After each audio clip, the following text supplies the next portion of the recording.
So I was thinking to myself, what's the nearest situation I can think of that would give us a good roadmap to accept and cope and recover from what we're going through right now? And the first thing that came to my mind was actually Viktor Frankl. And now for something completely different. Welcome to Surrounded by Idiots Radio Podcast. From the beautiful deserts of southwestern United States of America, Scottsdale, Arizona, to wherever you happen to be, welcome back to the Surrounded by Idiots Radio Podcast. This is Tony Dufresne, PhD, your host, and I genuinely would like to know how you are doing. I came across an article in both the Washington Post and the U.S. News and World Report, and it was based on a survey by the U.S. Census, a very recent survey, actually mid-May, May 7th to May the 12th. And what it indicated was more than a third of U.S. adults have signs of clinical anxiety or depression. A third. Those answers provide a real-time window into the country's collective mental health after 3 months of fear and isolation and soaring employment and continuing uncertainty about the future. And it's not just this country. I think this is indicative of the world in total. And included with this study was a breakdown of how it's impacted people based upon their income levels.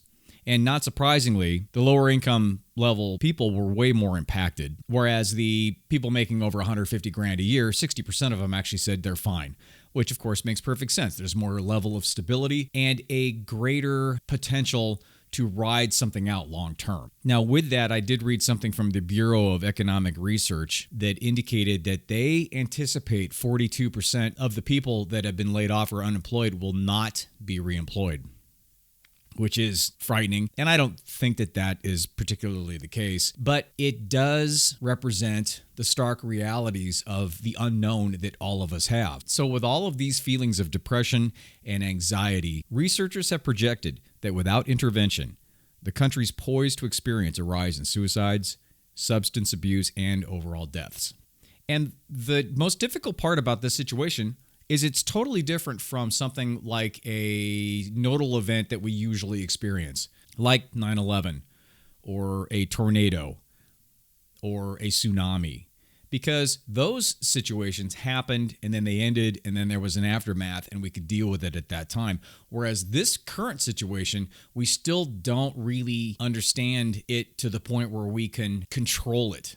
And to pile on that, there are so many different ways that people are thinking about this and so many different priorities that are going on at the same time. It's not helping us come together to unify as a team to work towards a common goal. Now, not surprisingly, the government doesn't recognize the importance of funding the mental health services. Congress appropriated trillions of dollars in those emergency funds, but almost none of it has gone towards mental health programs and clinics.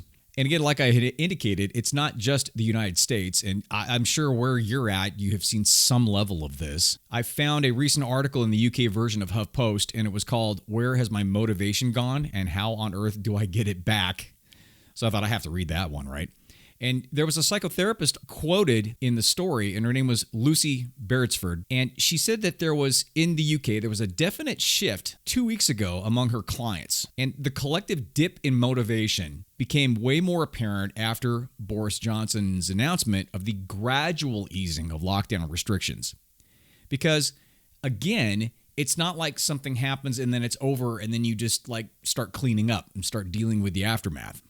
The British public suddenly realized that this lockdown wasn't going to just automatically disappear and everybody was going to just start up again where they were, and that just took the wind out of the sails. Because with this particular situation, the days just slide into the next. The typical markers that we use every single day are gone, and there's an inability to plan anything because of the unknown. So that leads to a loss of motivation. So the question is, what do we do? Well, I thought that maybe going back and researching and seeing what they did after the Spanish flu might give us some roadmap to recovery in this from a mental health standpoint. So I took a look back, and there was a psychiatrist called Sven Erik Mameland, and he was directly involved in the mental health efforts during that time. And what he found was that the number of first-time hospitalized patients with mental disorders attributed to that flu increased by an average annual factor of 7 times in the 6 years following the pandemic, which means every single year there were 7 times more people impacted on a mental health standpoint than were the year before, for 6 years after the pandemic. And in addition, he pointed out that the Spanish flu survivors reported sleep disturbances, depression, dizziness, and difficulties coping at work, and that the flu death rates in the United States during 1918 to 1920 significantly and positively related to suicide. Unfortunately, at that time, they didn't have the tools in place in order to provide the proper help to get people through from a mental health standpoint. So then I thought, okay, well, that's not going to help. So I was thinking to myself, what's the nearest situation I can think of that would give us a good roadmap to accept and cope and recover from what we're going through right now? And the first thing that came to my mind was actually Viktor Frankl, the psychiatrist that created logotherapy, the psychiatrist that was actually in a Nazi concentration camp. He developed logotherapy from that experience. And I am not, for the record, comparing being in a Nazi concentration camp to what we're going through now. So let's just put that out there. But because of the devastation, because of the tragedy, because of the absolute upside down world that these poor people were dealing with as concentration camp prisoners, I think it can give us a real good idea in terms of how to cope with something that is so far off of our radar. Now, logotherapy is a branch of psychology, and it's built on the belief that humans are driven by meaning. Logo meaning meaning. The driving force in Frankl, both his survival and the theory itself, is everything can be taken from a man but one thing. It's the last of the human freedoms: to choose one's attitude in any given set of circumstances and to choose one's own way. And I think that part is the part that we can attach to and we can work with given our current circumstance. It's to choose our attitude in any given set of circumstances and to choose our own way. Because, as Frankl indicated, between the stimulus and the response, there's this space. And that's the space where you decide how to respond. You have the power to choose your response. And in that response lies growth and freedom. And even though it feels as though you can't do anything, and even though it feels as though there's no way you could make any plans or grow in any particular direction, or grow in the direction that you already had planned prior to all of this stuff stopping you in your tracks, there is the possibility of doing that, and it comes down to reframing and looking at things a little bit different. And you're probably getting sick of me saying reframing, but I'm going to pound that into your head until it's subconscious. Now, Frankl's coping mechanisms, there were 3 main ones that I think we can use in this particular situation. The first one is called rich inner lives. And what he indicates is no matter how unbearable our external circumstances, humans have the ability to retreat into an inner psychological space of peace and safety. Now, in his situation, the prisoners in the camps who had rich inner lives, they coped way better day to day in the concentration camps than the prisoners who didn't have that. And what this includes, it includes humor and appreciation for art and for beauty and for religious or spiritual beliefs and imagination, and of course, love. Those were the things that people fell back on. They didn't define their reality by just the external circumstances of these terrible people holding them in these camps and the death and destruction that was all around them. The second coping mechanism he talks about is goals. And as the prisoner in the concentration camp at the time, they had no identity at all. They were stripped of their identity and, of course, their possessions. And they had no idea if they would be free, if ever. Now, in terms of the current situation, it's like being stuck indefinitely in this provisional existence. We have no idea when things are going to open up, when things are going to get back to semi-normal, if ever. It's a provisional existence. We're sort of treading water. Yet, with that existence, in the darkest hours of being in a concentration camp, those with this coping mechanism found a way to persist. They found a way to hold on to those goals. They found a way to plan. They found a way to make them real in their own mind. Because once you know your why on things, you will find the how. And in that circumstance, the how sometimes could not be met because they were incarcerated in the camp. But they knew the why, And that's the important thing. And it's the important thing for us too, because that provides the inner motivation to understand that the how will come. The third coping mechanism that he used during the time in the camp it's called the perception of choice. Because despite the suffering in the camp, prisoners still had choices. Not many, but they did. They constantly decided if they'd push to survive another day or simply give up.